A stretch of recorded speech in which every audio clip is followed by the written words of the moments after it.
Hello and welcome to TNWKS, the Now We Know show, the show where we discuss a topic of interest and by the end we will have learnt something new and hopefully you will too. I'm Zak. I'm Buzz, and in this week's episode we're back to prepping. Prepping? One of our favourite subjects. Oh no, not prepping. Yeah, well this one's got a bit of a twist because this is really a prepping episode for people that aren't preppers.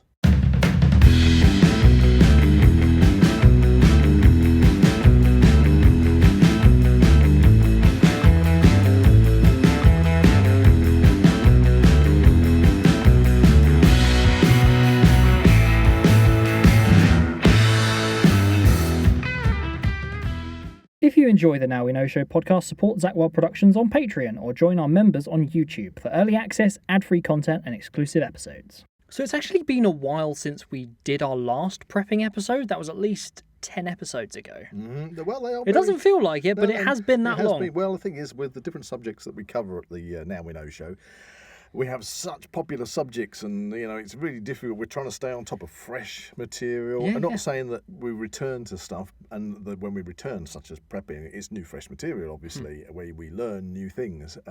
But yeah, we have a wonderful time here doing the Now We Know show, and you kind of feel that sometimes you've left a subject long enough. It's time to return, and that's where we are. And we've today. got so many ideas for the prepping side of things. So many prepping episodes coming up, but we just don't. We don't want to hit you with 1,000 of them all at once. But I'm sure the preppers out there would love us to. So, what are we covering in this particular episode? Right. Well, as I touched upon, this episode is about prepping, most definitely, but probably from a kind of an angle of, what if you're not a prepper?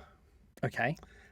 What if you're one of those people that kind of looks at preppers and thinks, oh, they're weird doomsday prepper bunch. Weird, crazy bunch. We're not going to take any advice from them. Honestly, nothing is going to happen. There's no nuclear threats at all. Natural disasters, nothing. As my niece Sarah up in Sheffield would say, chill out, Uncle Buzz. Chill out, man. We're England. We're not going to get a typhoon anytime soon. Exactly. Nothing's going to happen. Why bother, you know? Anyway, so obviously things do occur, and we kind of touched upon, we had a special episode on the National Emergency Alert System. Oh, wow. I think that was our last prepping episode. Wasn't that called Prepping for Imminent Disaster? Exactly. That was it. Exactly. Go check that out, by the way. Yeah, so obviously preppers, depending on where you are, if you are a prepper, you're going to have kind of your primary things you're prepping for. Yeah. And then sort of down the line, your preps are going to probably cover more minor things. Minor things being such as sort of a power outage, stuff like that. Yeah, well, we talked about that with Jack Harris, didn't we? We did that. And a major thing would be, say if you were in a flood zone and you've suddenly got a mass downpour, because we get these flash floods these days. Flash floods, yeah. And you need to have. Well, they happen. Didn't a couple of those happen not too long ago? In the UK, it's been I think it was the wettest July, It hasn't happened around here, but I'm sure somewhere. Something's been in the news. Certainly in other places in the world, yes, they've had major floods in China. That's it. Yeah, that was it. I think that was on the news. So maybe that's what you were thinking about. But yeah, so you've got the very high potential of flash floods, and so this is not scenarios. When people think of us and other people as being doomsday preppers, which we are not. We are practical preppers coming from a grounded base. Yeah.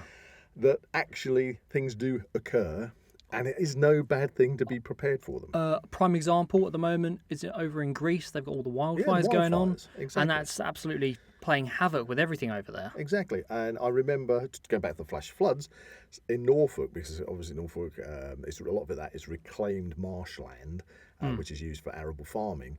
And I remember a newspaper article a few years ago where a farmhouse had been flooded so many times that the farmer had basically built a wall of earth around the house and garden. Oh yeah. Yeah, with had to drive like a flood defence. Yeah, like a flood defence. They had to drive up and over to get into where his house was.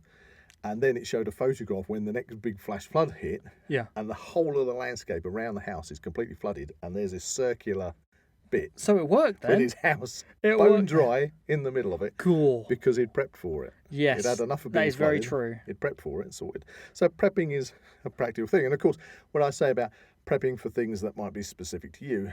If you live in the high country, if you live, in the Dales or, up a mountain, you're hardly going to probably prep for a flash flood. Yeah, because you're up so high. Exactly, but you might be in a very forested area or on the moors where, as you just said, you can have forest fires. Yeah. Like so we prep for things like that. So being a prepper and prepping for things is no bad thing. Mm-hmm. But what about the people that aren't preppers, don't give it much thought, think nothing's going to happen? Mm-hmm. Where would they go to get their advice, or where would they go to get supplies? Not the supplies, but the more a case of if something happens. So let's go back to our now activated National Emergency Alert System. Mm-hmm. You are out doing your shopping, or you're at home, or you're at work, and suddenly everybody's phone's going off. You get this. That's it. There is an alert. Okay? There is advice going to come through on that to you. But there is advice already available.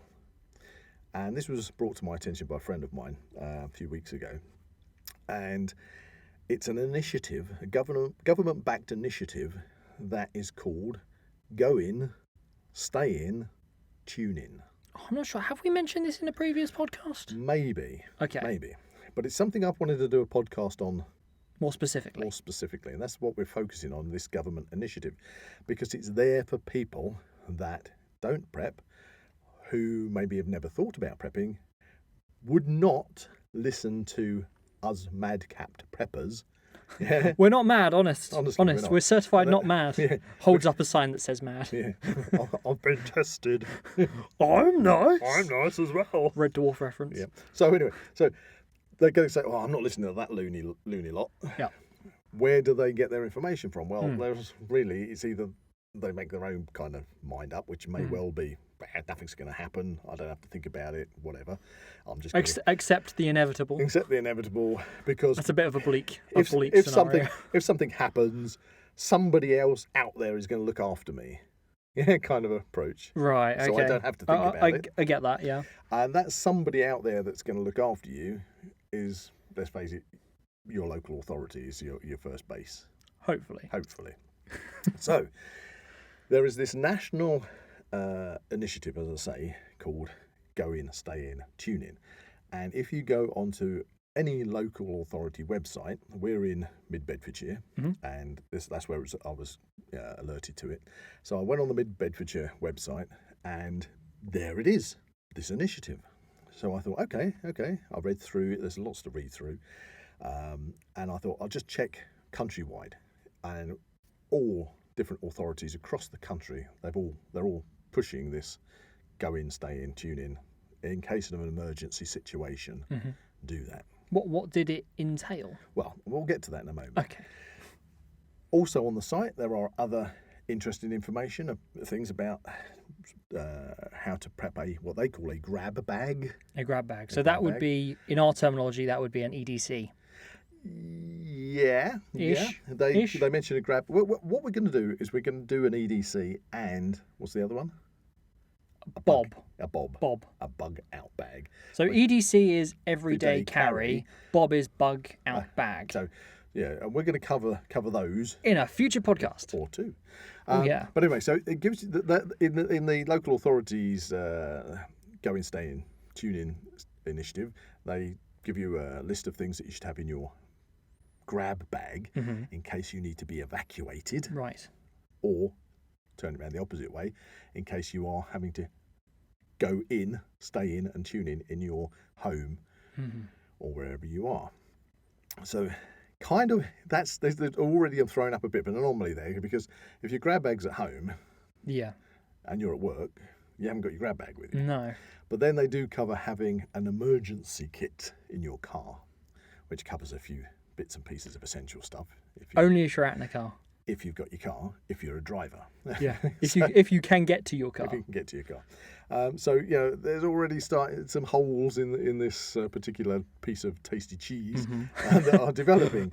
We do like cheese. Yeah, we do like our cheese. Maybe we should do a podcast on cheese. Yeah, we are. We're going to get Mickey and Toby and Chaz and everybody. You're all invited to come in for a cheese podcast. Oh, nice. Anyway, we slightly off track. Side tangent. Maybe you should have some tinned cheese in your preps. I don't know. Maybe.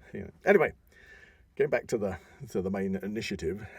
So this is really interesting to read up about this stuff. So this is where somebody who hasn't thought about it before suddenly gets a text alert, and they can go to the local authority's website and look at this initiative to get advice of what to do in this emergency situation.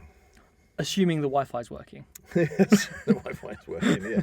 I mean, I suppose what you would say is, ideally, you should have already been to the website. You should have already know. You should have already read up the because stuff. it is available. It's available. You can look at it whenever you want. Look at it. You can do it right now. Maybe we'll put a link in the description of this. Yeah, literally on the YouTube channel. You can just go onto Google and Google.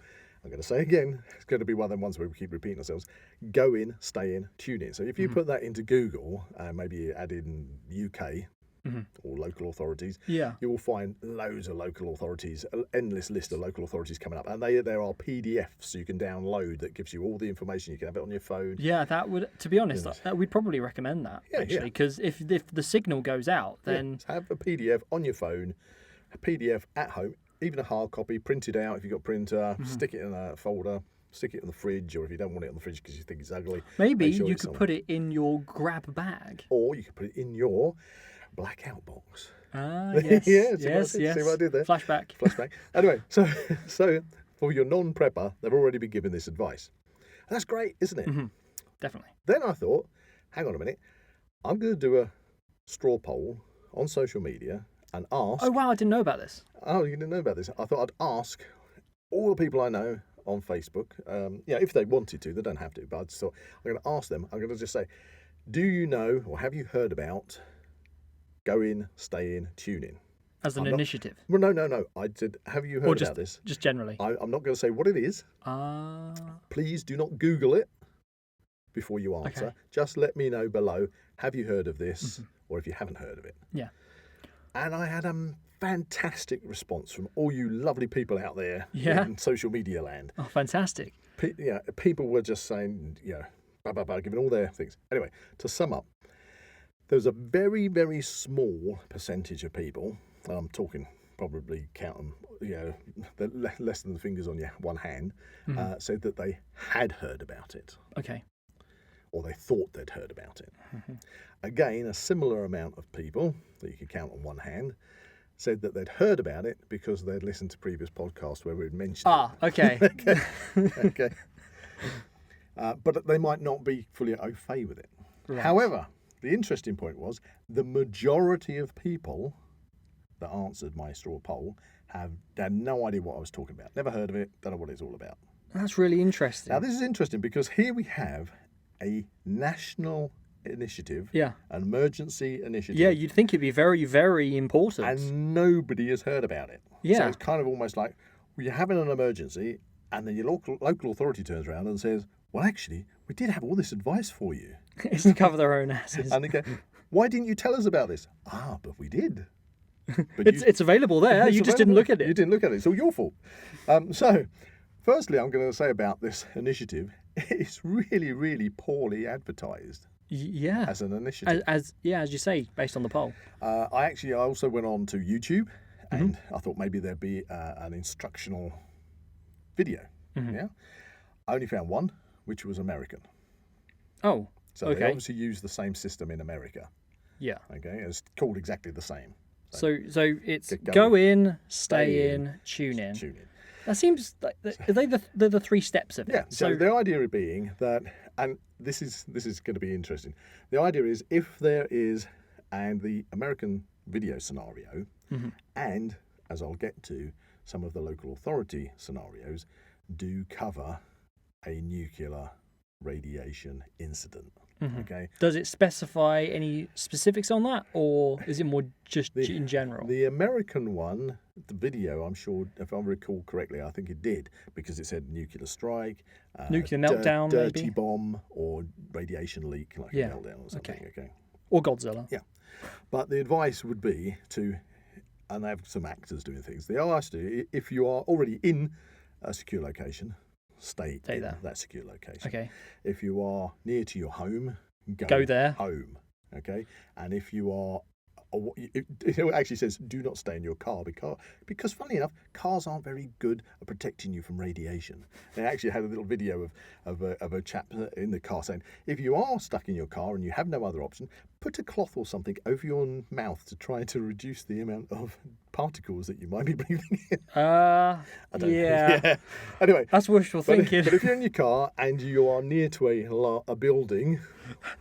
Sorry, that just brought back pictures of COVID. Somebody just putting a surgical mask on. Cutting a hole in it. It's all right, guys. I'm covered. I'm wearing a mask. Rest of me is immune to radiation. That's it. The mask's doing it for me. That's the key. That's the key. Just wearing that mask.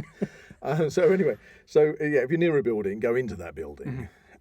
Once you're in the building, maybe what I should do at this point is refer to our own local authorities. Okay, so this is Bedfordshire. This is Bedfordshire. And this is probably where I'm going to pick up the story, which is, well, I mentioned holes in the cheese. This is where we start. I love the analogy, by the way. Yeah. I don't know, another good way of putting it. Anyway, okay, so here we are. This is, I've taken a screenshot off of Central Bedfordshire website, and you can see the big logo at the top, go in, stay in, tune in. This is what it says. During an emergency, you may be asked to go in, stay in, tune in until you get the all clear. This is what it means. And I'm going to kindly break it down into those three categories. Go in. Go indoors. Do not collect your children from school or daycare. They will be cared for there, and it is safer for both of you. Okay, we'll come back to that. Okay. 2. Stay in. Stay indoors. Make sure all windows are closed and there are no drafts or open vents. Follow advice from emergency services with regards to turning off your utilities. Stay calm and rest. Right. 3. Tune in. Tune in to your local radio stations or news channels for advice on what to do now. Keep phone lines clear. And that's about as in-depth as that one goes. That's it. That's it. Now, there's some things. There's some things that needs unpacking. That really needs unpacking. Some things that are like glaring at me there. Yeah. Right away. I'm going to deal with the go-in bit second. I'm going to go first of all because what we're talking about again with the nuclear side of things. Yeah. That's what struck me with the stay in. So Central Bedfordshire want you to stay indoors and make sure all windows are closed and there are no drafts or open vents. But it doesn't specify why. Why?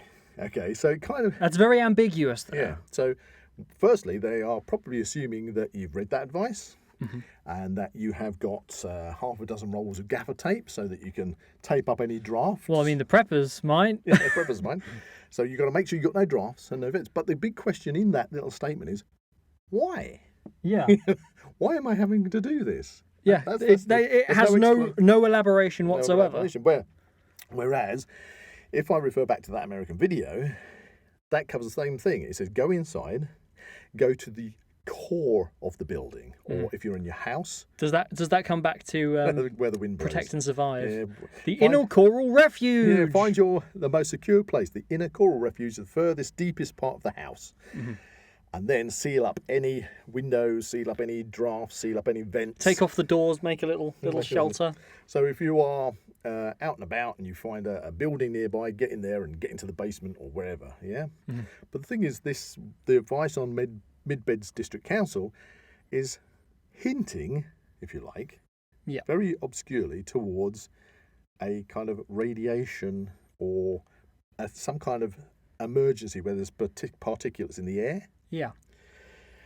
The obvious one coming to mind is radiation. Now, I cross-referenced this with other local authorities. Yeah. Oh, okay. Wow, you really did your research on this one. So, and other local authorities do exactly the same. So they change the words slightly in place, but they're doing exactly the same. Go indoors, seal up any drafts, close any vents, etc., etc. Unless they're an authority where the possibility of a radiation leak, meltdown, military attack, is of a higher risk. High risk. That's it. High risk. So what I did was I found first one I came across was Portsmouth. So here you got Portsmouth, place where the nuclear submarines are. It's obviously a high risk potential for a nuclear strike. dirty bomb, the fact that there are nuclear reactors in the area. area. And so there I looked at that one. Go in, stay in. So let's hit there. Go in and stay in, shall we? Yes. So this is for Portsmouth Local Authority. It says, go in straight away. Right, with this one, straight away. In a radiation emergency, the best thing to do is to go indoors. Close all your doors and windows to reduce the risk of contamination entering the building. Switch off fans, ventilation equipment or appliances such as central heating, boilers and gas fires, which draw air from outside. This will help stop any contamination entering the building. Put out or dampen down any open fires. So that's bang on. That tells you. Has expanded upon Midbest hint at it, but don't tell you why. These are telling you why, because of it's a nuclear issue. All right? And then stay in. It says, don't go outside where radiation could be higher unless you're told to. Keep pets indoors to stop them bringing possible contamination into the house. Well, good luck with that with cats. Yeah, I know. So what you've got is local authorities telling you that there's a potential of a big emergency, telling you to do some things like close up your drafts and your vents, but not actually explaining what the hell this strange emergency is. Yeah. So you have chosen... Could the inclination be that, like, sealing, like, all these vents and things, could it possibly be smoke? As, like, a big fire or something as well? But you'd think, in that scenario, you wouldn't go inside, you would be evacuated. The idea is that the emergency alert system that we have, the National Emergency Alert System, would advise you. Probably prioritise your area and say, you need to be evacuated. Because that is the thing, they can... Need to be evacuated. They can... Get your grab bag. Like... Grab bag? I don't know about a grab bag. Nobody told me about a grab bag. You didn't read the website. No. Your fault. Sorry. But on that, you mentioned that, it can be sent to an area, can't it? Yeah, on it that emergency because system. they can literally send it to a postcode area. Yeah. Yeah. So it can be very specific. One emergency that's happening in Kent, nobody else will know about it. And they don't need to. Until they watch the news. Exactly. So anyway, but here we have a specific one which expands upon what Mid-Beds is hinting about and what a lot of local authorities are hinting about, because I've read lots of other local authorities ones and they all say close up the vents, seal up the windows. Why? But why? Yeah. Anyway, but we know now, because it may well be by cross-referencing radiation. Radiation, that's the big one. That's what they want you to be prepared for. So hang on a minute. Why have they put this down as the example of go in, stay in, tune in? Yeah. They've actually used a nuclear attack as their example of what to do. Which, so you wonder who thought about this. They must think that there is a potential. Yeah, otherwise... I mean, specifically, like, now we've got a lot of tensions over in Ukraine and things. Exactly. So, because this isn't a new initiative. This has been around for a while, hasn't it? Exactly. But it was news to me. Hence why I did the straw poll. And it's obviously news to a lot of people. Yeah, it would seem so. Hopefully are listening to this podcast and find out we're spreading the word. Spreading the word. But the word... is a bit vague. The word is a bit vague. Anyway, but this brings me to point number 1. Go in. Okay. Now, this is where I find probably the biggest hole. Are we back on central beds? Central beds. Okay. So we have now ascertained that the emergency we're talking about is primarily some kind of nuclear disaster that's occurred, hence sealing up all your vents. Yeah. But before that, we've got to go in. Right. Okay? And this is probably the biggest hole in the cheese. It says, go indoors. Do not collect your children from school or daycare. They will be cared for there, and it is safer for both of you. So I thought that was really trusting of parents. If you're reading that statement of that bit of advice, just don't worry about your kids. Go home. They're going to be cared for. Little Johnny and Janet, little Amir and Jasmine are all going to be, and any other names that cover the wide spectrum that we have these days, they're all going to be looked after. They're going to be looked after in whatever educational place they're at. By the teachers? By the teachers or the daycare. That's toddlers and babies. They're going to be looked after. So don't worry about that. Go home. Go home. The kids will be fine. That's so what? Now, I thought... I don't like that. I don't like that at all. The local authorities in this initiative are asking you a very big thing there, to be a parent and say, oh, don't worry. Don't worry about your kid. I mean, for It's sorted.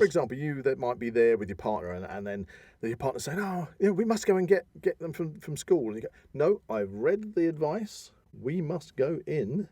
Stay in. They will be fine. We just got to go in, stay in and tune. We've got to look after ourselves. We've got to look after ourselves because the kids are going to be fine. Now... How? How? I asked. How? Well, let's put it this way. Because, I'll tell you how. Because in schools and daycare centres, they have emergency action plans. And the teachers and staff members of those establishments have regular and in-depth training. Okay? They know that if the emergency alert system kicks off and the advice is immediately to go in, stay in and tune in, they will usher all the children to an already pre-designated inner central core safe area. I dare say staff members are probably allocated certain roles, so while you've got some that are ushering the children and keeping them calm, because remember, the older kids probably have their own phones, so these alarms are going to be kicking off on everybody's alarm. So the teachers have got to keep the students calm and move them like a fire drill, move them to that inner core place. This doesn't make sense. Like if you're being ushered, just speaking from experience going to school and things, like the best place for that would probably be an assembly hall. But how the heck are they going to get up to the windows and seal them all off? Don't you worry about that, Zach. Oh, because I'm the student. I don't. Don't you worry about that? Okay, let's put you. You're a parent. Okay, let's put you. Okay, I'm a parent. Right. You're playing the part of the parent, so you don't have to worry about that because you've got 100% confidence in your local authority that this plan is in place, and that the school, all the teachers and staff members are all trained in such an emergency scenario. I'll believe that when I see it. And in planning of such an emergency, within the building structure, they've already designated the safest inner core, central inner, what do you call it? Inner coral refuge. Inner coral refuge. That's taken from where the wind blows.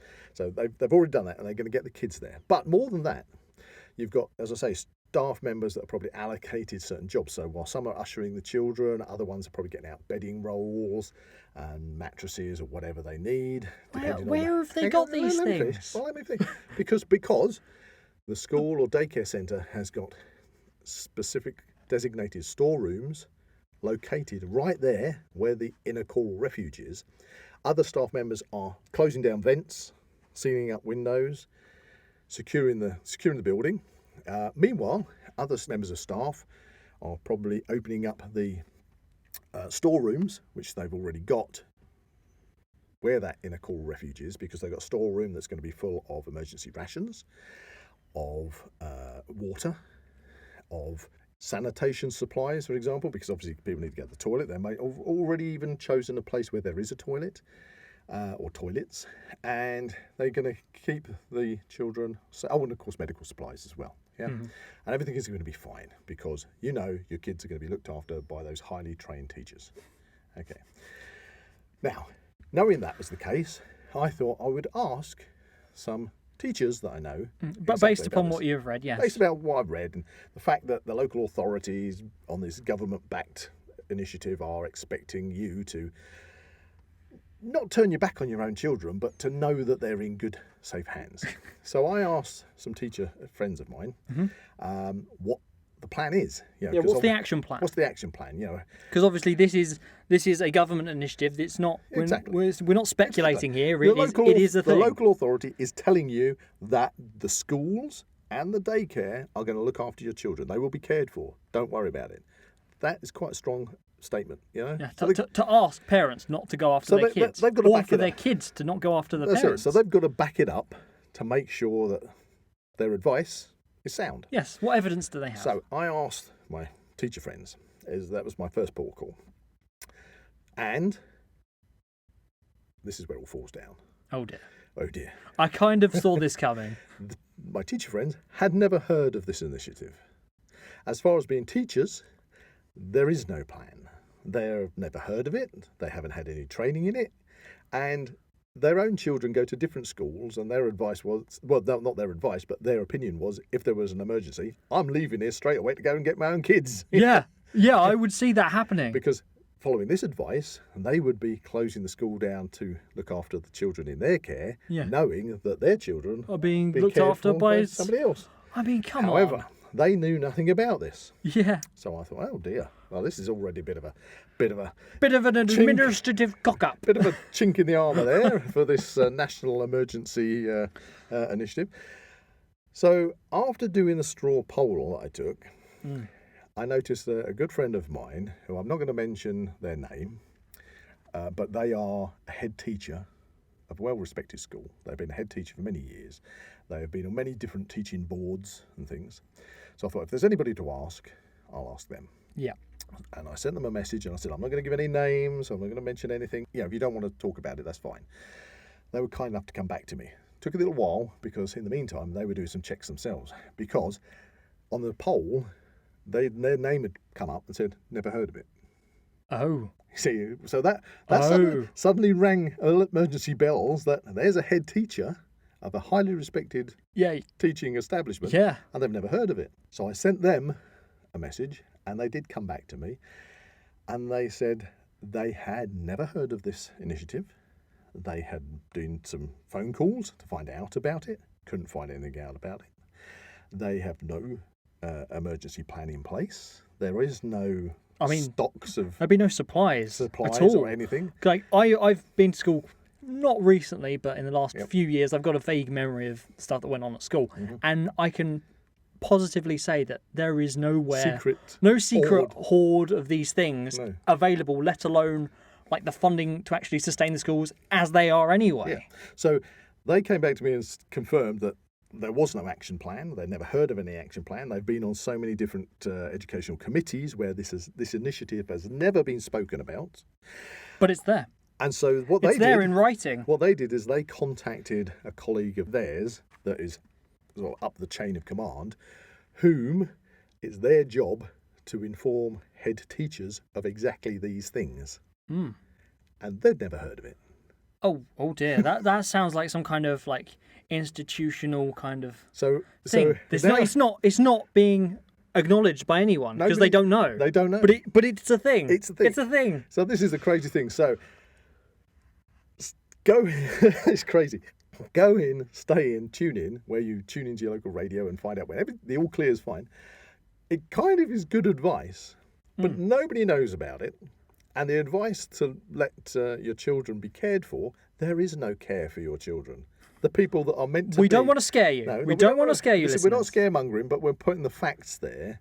The fact is that you're being told not to worry about that side of things if you're a parent, when there is absolutely no action plans, no support system in place, nothing. I mean, if anyone has any evidence to prove us wrong on this matter, we would love to know. Please get in contact with us. Yeah, I would love to know that there is a definite action plan and all these different places have highly trained staff. And you can confidently say, if I have to be at home because of a radiation leak or something like that. A natural disaster of any kind. And I'm there for a number of days, that my children are going to be looked after. It's the action plan, the supplies and the training. Yeah. But it doesn't seem to be there. So far, nothing. And that's it. So for those non-preppers out there, our advice to you from the Now We Know show is to go onto your local authority website, Google Go In, Stay In, Tune In, and read up about it and ask yourself, what are you going to do? Yeah. What are you going to do in support of your children? Just in case. If you've got children of school age, what are you going to do? And it's not just, what are you going to do if you're at home?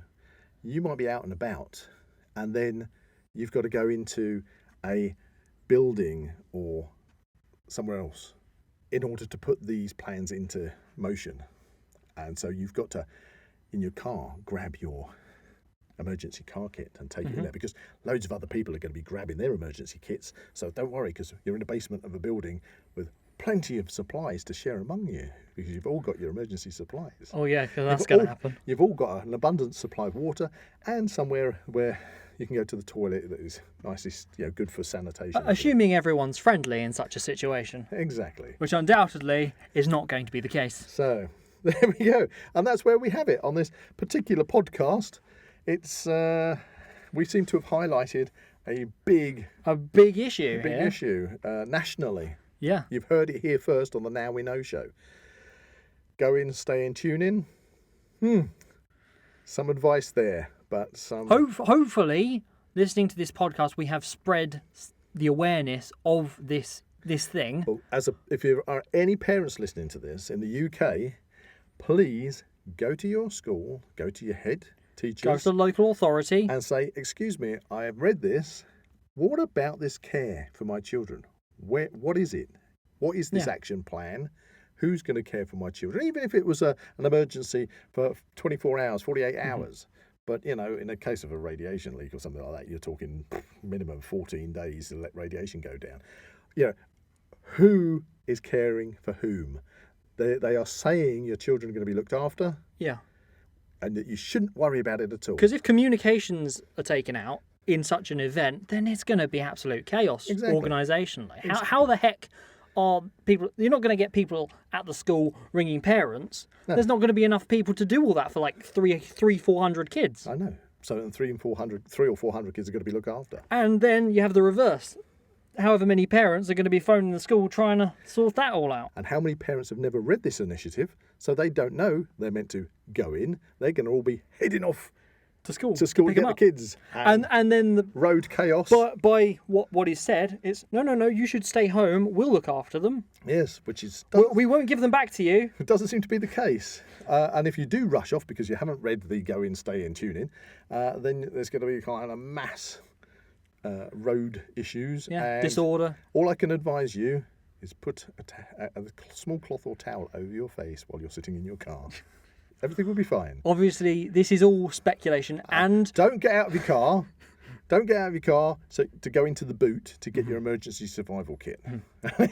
Now you'll have to crawl through the car to get it. When it comes to certain things and training at school, I have been in these test scenarios. Obviously, you have the fire alarms go off all the time. And you also have the terrorist alarm that goes off occasionally. Alarm. And they are prepared to deal with such situations really professionally. Well, that's interesting because obviously when I was at school, we had fire drills as they're called. We never had terrorist drills because it wasn't something we had to think about. Yeah, well, it's like they'd call it a terrorist alarm, but if there's somebody that's come on to the school site that shouldn't be there. Do they have a different alarm so you know that it's... I think it is a different one. It's kind of louder and I would more imagine, droning. I mean, when it was the fire drills when I was at school, we had to evacuate the building, head out onto the school field, that's it, line up in our classes to be counted. Yeah. I'm assuming though, with a terrorist one, aren't you meant to sort of barricade the door? It's a bit more dramatic. Hide under the table. On the terrorist alarms, it's a bit more dramatic. So, as the students, we had to hide under our desks. Yep. Meanwhile, the teacher would go over to the door, lock the door, barricade it with a table, and then go sit under their desk. Wow, you actually had drills like this? Yeah. I didn't know this. Didn't you? You never told me. Oh, I just thought it was just the thing you had to do. Oh, man, I've always looked at those doors. You know the doors, and they have kind of like that scissor action lever on top of the door. That's it. Yeah? I've always thought what you should have is like a triangular sleeve of metal that you can literally just slide onto it, because when you do that, you can't open the door. Yeah. At all. Well, maybe not all the teachers might have the keys for the door. I don't know. But even if there wasn't a teacher in the room, the kids aren't going to have a key. But if they had one of those hanging on the wall next to the fire extinguisher, you could literally just slap it on there and the door's shut. Yeah, I always found it a bit dodgy, to be honest, because I was like, we're just pinned in here. Yeah, there's a window there. If somebody wants to come in here, for instance, if they got a bomb or something, or guns, they just break through the glass and do what they want to do, and we're just sitting ducks there. So it's a bit So it's a hard situation to be in, shall we say? But the situation of the go in, stay and tune in, there is no emergency plan. No. Okay. Thank you, local authorities all over the UK. Rogue people, they can deal with. Rogue people, fires, fine. But an emergency situation on such a big scale, maybe it needs some work. Maybe, yeah, I think so. So if you're listening out there, local authorities, you need to pull your finger out and actually sort out what the hell this care package and emergency plan is, because having this on your websites is ridiculous. It's stupid. There's nothing there. There's nothing to look after. Because it is essentially, they're saying that there is a lie. It is a lie. They're lying. It's a fundamental lie to say they are misguided. Everything is fine, where there is actually no plan. No plan. There is no plan in place. And think about the teachers and everything that suddenly go, hang on a minute. Wait, I've been thrown into this situation. I'm meant to be caring for people's children? Since when? Since when? Nobody told me. I didn't sign up for this. No. I want to go home and look after my kids. Exactly. No, it's this fundamental. So there is a huge fundamental flaw in that particular scenario of go in, stay in, tune in. There we have it. Maybe in a future podcast somewhere down the line we can revisit this and say to everyone that it's been fixed. It's all fine. Everything is absolutely fine, guys. It's just tickety-boo, sorted in that situation. But at the moment... That would be nice. At the moment, no. No. So for those people that answered my poll and said you never heard of it before, now you have. It's your National Emergency Plan, and it's on your local authority's website. So check it out. Now. If you enjoyed this podcast, please like and subscribe to this channel and comment below any suggestions of topics or activities you'd like to listen to in future episodes. That's a dib dob dob scouting goodbye from Buzz. And that's be prepared. And that's I need to think of something. A disastrous goodbye from Zak. You can find the Now We Know Show podcast on YouTube, Spotify, Amazon Music and Apple Podcasts. Check out the Zak Wylde Productions social media pages on Instagram and Facebook, or visit the Zak Wylde Productions website at www.zakwyldeproductions.com. Please get in contact. We'd love to find out how you're listening to us. So get in touch in the comments and don't forget to check out Zak Wylde Productions on Patreon to become an official ZWP patron today.